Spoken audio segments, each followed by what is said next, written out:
waaw asalaamaaleykum mbokk yi ñoo ngi leen di nuyu di leen ziyaara. xam naa xaw naa teel tuuti waaye situation bi moo ko laaj. maa ngi leen di nuyu kenn ku ci nekk ci turam ak santam di leen ziyaara. dama gis léegi benn interview boo xam ni Xavier Marie, directeur général bu Limak AIBD suma moo ko def ñu ci waxtaan ci AIBD ni mu demee ak yëngu ya fa am.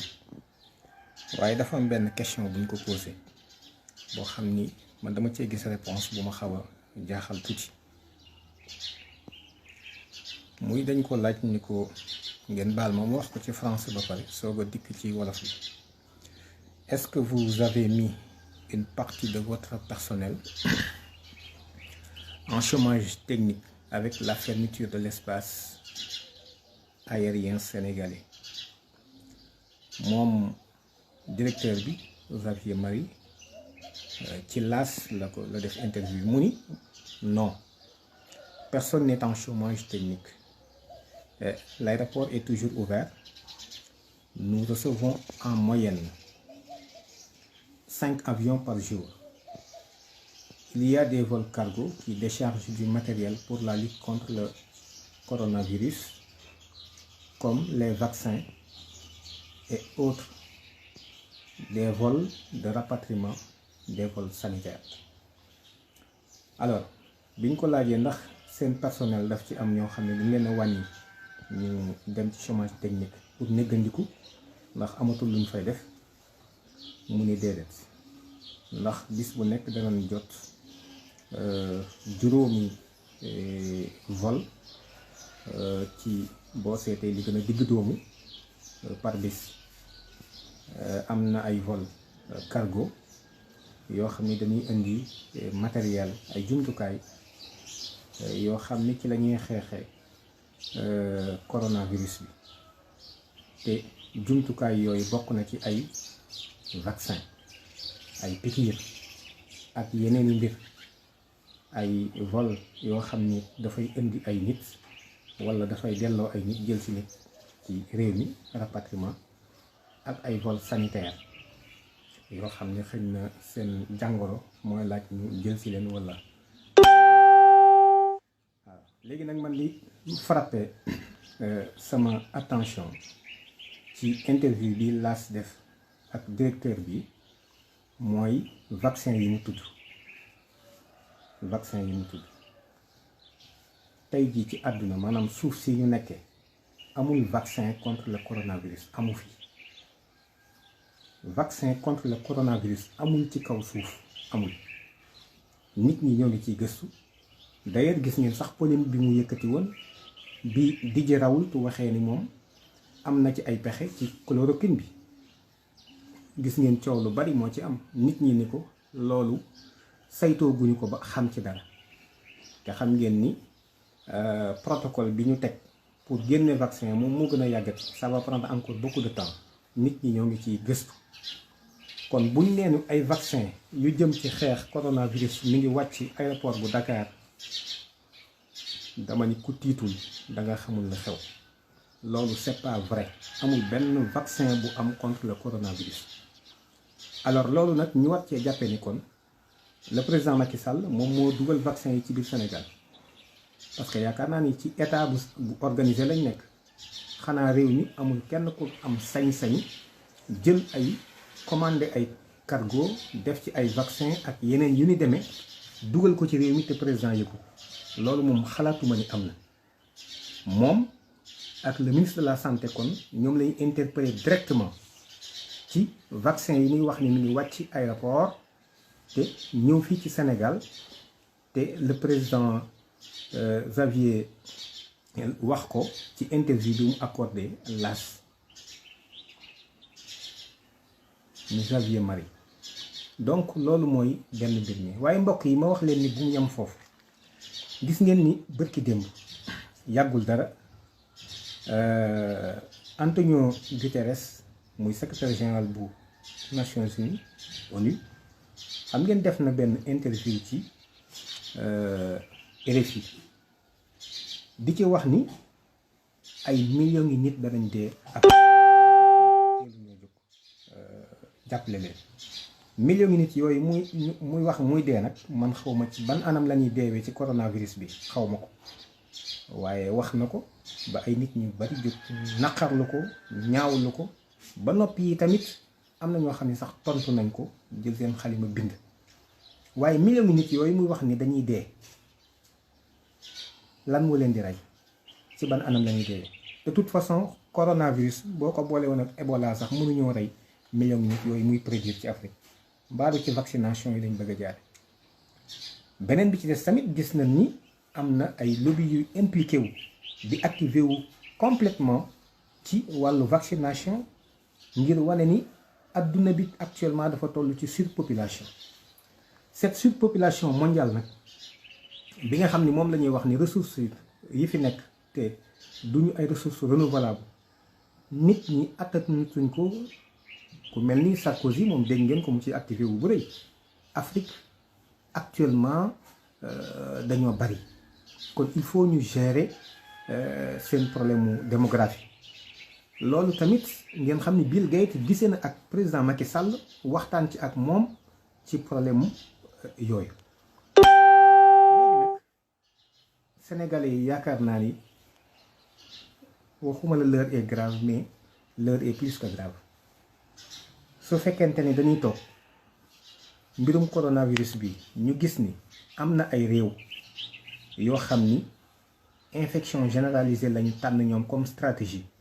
par exemple Allemagne Singapour Corée du Sud Taïwan yeneen réew yu baree bari ndax xam nañ ni yàlla tëggee doomu aadama su ko jàngoro duggee sur le champ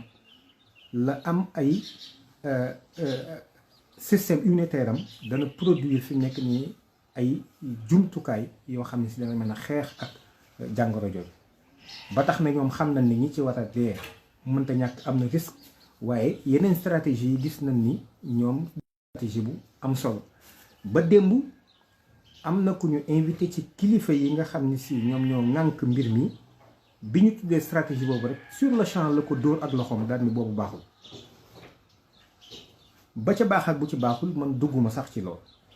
mais l'essentiel mooy ñu xam ni fii ñu toll suñu jonni tey amul benn vaccin bu am contre le coronavirus amul kon suñu waxee ni indi nañ ay vaccin ci Sénégal ci coronavirus bi c'est parce que am na anguille sous roche am na lu ñu leeralul léegi nag bu sénégalais yi toogee ba noppi ñu boole ko ay mesures yoo xam ne jël nañ ko ba le projet la loi d'habilitation bi nga xam ni président mi ngi ko war a yóbbu muy la loi voté guñ ko la loi habilitant le président de la République à prendre par ordonnance des mesures relevant du domaine de la loi pour faire face à la pandémie du Covid-19 mooy loi boo xam ne dañ ko koy jox li nga xam ni yoon moo ko waroon di tëral boo koy def nga jaarale ko ci yoon loola dañ koy teggi président di jël ordonnance doon buur doon bummi alors boo xoolee décret bi nga xam ni si moom mooy indi projet de loi bi dafa ni le président de la République vu la constitution donc c'est le décret 2020 878 ordonnant la présentation à l'Assemblée nationale du projet de loi habilitant le président de la République à prendre par ordonnance des mesures relevant du domaine de la loi pour faire face à la pandémie du Covid-19. Donc le président, vu la Constitution, décrète, article 1, premier, le projet de loi dont le texte est annexé au présent décret sera présenté à l'Assemblée nationale par le garde des Sceaux, ministre de la Justice, qui est chargé d'en exposer les motifs et d'en soutenir la discussion. Article 2. Le garde des Sceaux, ministre de la Justice et le ministre du Travail, du Dialogue social et des relations avec les institutions sont chargés, chacun en ce qui le concerne, de l'exécution du présent décret qui sera publié au journal officiel. Donc fait à Dakar le 26 mars 2020, signé le président Macky Sall. Alors loi bi article 1er bi nga xam ni am na changement bu ci am benn amendement danaa ci ñëw niñ ko tëggee woon ak amendement bi niñ ko tëggee léegi. Alors article 1er loi bi dafa wax ni dans les conditions prévues à l'article 77 de la Constitution, le président de la République est habilité à prendre par ordonnance, dans un délai de 3 mois, à compter de la publication de la présente loi, toute mesure relevant du domaine de la loi, afin de faire face aux besoins d'ordre économique, budgétaire, sécuritaire et sanitaire. Nga gis ni ci article 1er bi dañ koy jox loi d'habilitation bi certes ndax assemblée nationale moom xam nga passoire la rek man dama jàpp ni assemblée nationale amul Sénégal assemblée ba fa am assemblée parti la président bu fi mën a nekk yaa moom assemblée bi fi Senghor nekkee noonu la gis ngeen ni ñu def ba génn fi Mamadou Dia bi fi Abdou Diouf nekkee noonu la bi fi Ablaye Wade nekkee noonu la bi fi Macky Sall nekkee tamit noonu la assemblée bu président lay doon député ya fa nekk tamit exceptionnellement am na ñu ci bokkul certes waaye ay député président la ñuy doon la mu bëgg la ñuy def am na député bu ko mës a wax man député président la loolu mu wax nag da ko wax ñu dégg ko ci làmmiñam waaye li ëpp ci député yi noonu la ñuy demee ba tax na li président bëgg rek day daal di jàll comme benn passoire rek lay doon. léegi waaye dañ ko encadré woon ci texte bu njëkk bi nga xam ne moom le président soumettre ci projet de loi bi donc dañoo wax ni dañ ko jox loi d'habilitation ngir mu mën a jël ay ordonnance ci loo xam ni yoon moo ko waroon a saytu ngir mën a jàkkaarloo ak mbir yi nga xam ni feebar bi agsi ak li mu laaj ci ñeenti fànn muy ci wàllu koom-koom économie budget ci wàllu alal bi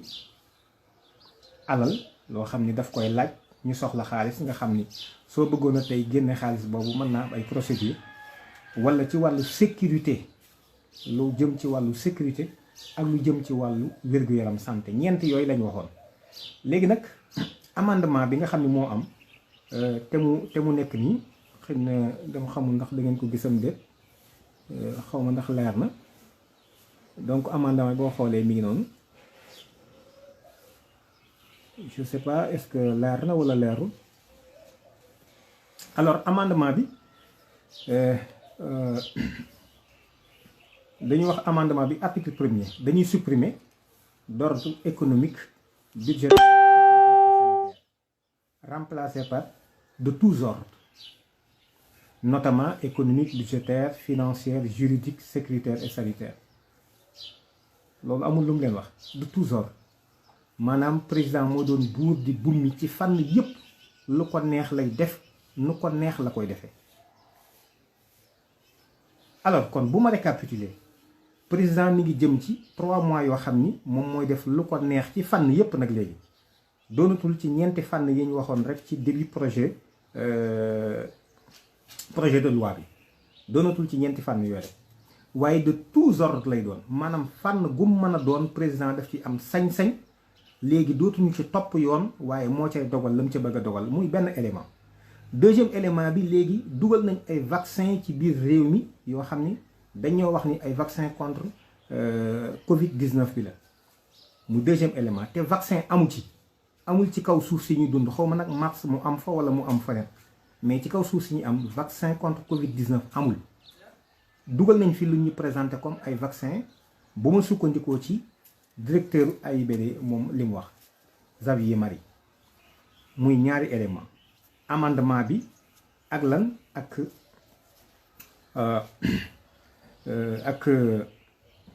donc amendement bi ak vaccin yi ñuy présenté comme étant des vaccins contre le Covid-19 alors loolu nag ci durée boo xam ne si dans 3 mois lay doon ndax bu ñu fàtte ni 3 mois yi tàmbalee guñ koo compter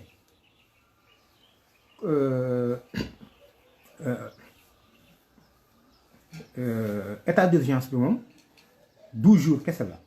moom la constitution bi wax mais 3 mois yi président di dogal di gouverner par ordonnance tàmbaleegul ndax mënta tàmbali tant que loi bi jàllul ba mu promulguer ko ba ñu génne ko journal officiel jour bu ñu ko publier rek ci la jour boobu ci lay tàmbali di dox dans 3 mois. alors su fekkente ni loolu am na nag te sénégalais yi ba tey ñoo ngi tëdd di nelaw c'est parce que ñun ñoo gasal suñu bopp ay kàmb. live bi mënul gudd damay interpeller rek autorités yi nga xam ni nekk nañ fi bu fekkente ni am nañu bëgg réew mi ba tey nañu xam ni ñoo ngi jëm ci danger bu gën a garaaw téeméeri junni yoon Covid 19 woo coronavirus woo Ebola woo ak yeneen yu mu mën a doon lu ko gën a garaaw mu ngi cay jëm te dama ko fàtte woon 3e élément bi ñu ci war a dolli mooy li secrétaire général bu Nations Unies wax Antonio Guterres wane ni ay millions nit dañuy dee Afrique. ak Bill comment il s'appelle encore le multimilliardaire la di waxoon aussi ni moom mi ngi intervenir Sénégal te bokk na ci benn bi mooy gestion fi mu nekk nii seen démographie nit ñi ni ñuy juddoo ak ni ñuy jure te loolu Sarkozy wax na ko fépp wane na ni problème mu adduna bi gën a garaaw tey ji mooy africain yi juddu nii rek di juddu di bari amuñu alal ba noppi di song seen dëkk yi di fa ñëw di leen dëjal donc seen priorité doonatul sax fi mu nekk nii climat bi mais africain yi di juddu di jur rek mooy seen problème loolu kon nañ dajale yooyu yëpp waxi Sarkozy yooyu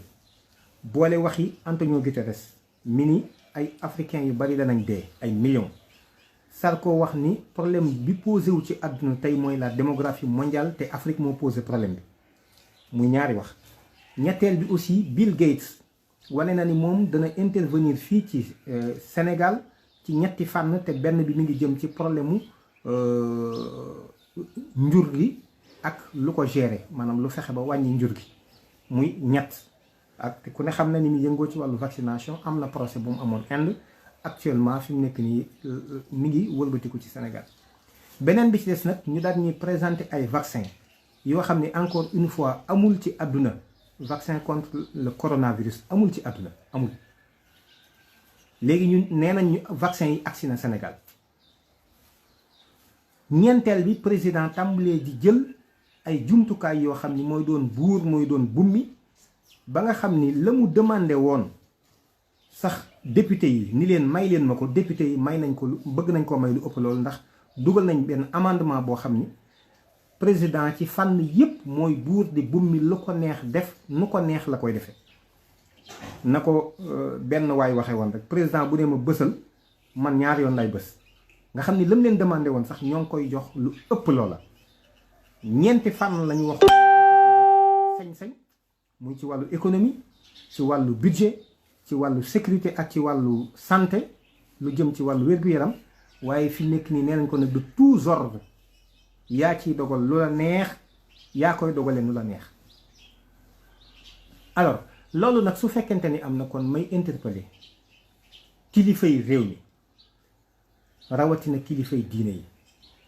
man de damaa jàpp ba fi ma toog nii ni réew mi kilifa diine yi ñoo fi ëpple ak cër ndax ñoom képp kuy sénégalais rek seen sañ njaboot nga ndax bu ñuy wax Sénégal tey ba mu agsi fii kilifa diine yi la ndax seen waajur yi ñoo taxaw réew mi ba mu agsi fii kon tey bu ñu nasaxal réew mi nañu xam ni seen alal lañ nar a nasaxal nañ xam ni seen njaboot lañ war a nasaxal waaye nañu xam ni it ni seen ndono lañ nar a nasaxal loolu yaakaar naa ni nañ ko xam loolu muy benn beneen bi des le peuple sénégalais aussi nañ xam ni nii ñuy doxalee maanaam bu dakkul suba danañ fi gis loo xam ni moo gën a metti Ebola moo gën a metti pandémie bu mën a am ci kaw suuf moo gën a metti épidémie bu gën a am ci kaw suuf te Sénégal irrémédiablement mi ngi jëm ci fànn boobu mi ngi jëm ci loolu par rapport ak éléments yi nga xam ni si moom laa évoqué kon nag askan wi na jël responsabilité am te xam ni ñoo ngi jëm ci guuta te man waxatuma sax ñoo ngi jëm ci guuta mais àgg nañ ci guuta ndax bañ ñuy wax naan ne ay ñàkk dana ñëw ak yooyu man demoon naa ci bu ñu yónnee vidéo buy wax ci vaccin sax duma ko xool vidéo bi wax ci wàllu vaccination duma ko xool waaye quand on nous dit que les vaccins sont arrivés au Sénégal et ce sont des vaccins contre le Covid-19 mais il y a lieu de s'interroger de quel vaccin ces gens-là parlent Il n'existe pas de vaccin contre le Covid-19 dans le monde. Il n'en existe pas. Alors kon na ko askan wi xam waaye aussi na kilifa yi xam loolu muy kilifa yi aada yi muy kilifa yi diine yi xam ni réew mi ci guuta la jëm te naka jekk les gens avertis et les esprits avertis naka jekk xamoon nañ lool ndoxtoon nañ ni surmédiatisation bi ñu def ci en tout cas ce Covid-19 là am na lu muy nëbb mais man batterie de mesures yi ma gis mu tàmbali am ak yenn information yi nga xam ni am na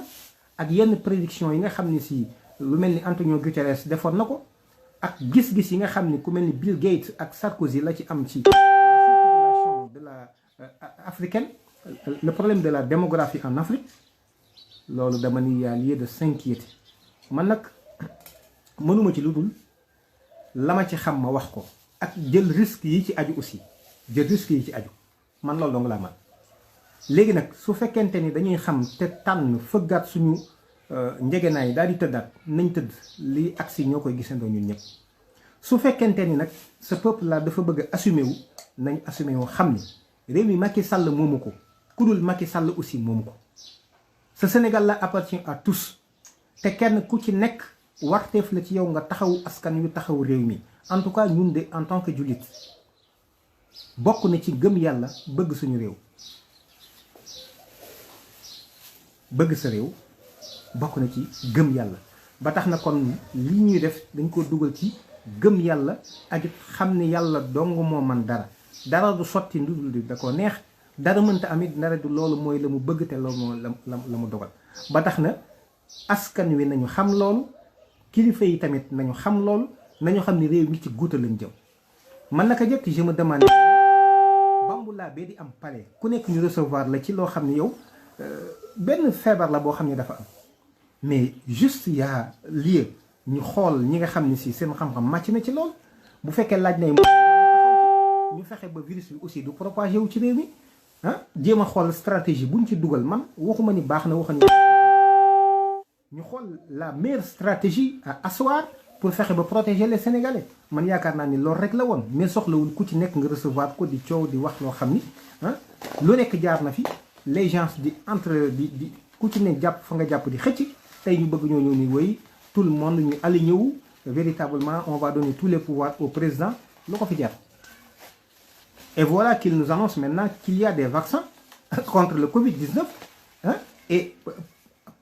apparemment ces vaccins-là sont arrivés au Sénégal et on va donner tous les pouvoirs au président de la République il va ordonner ce qu'il veut donc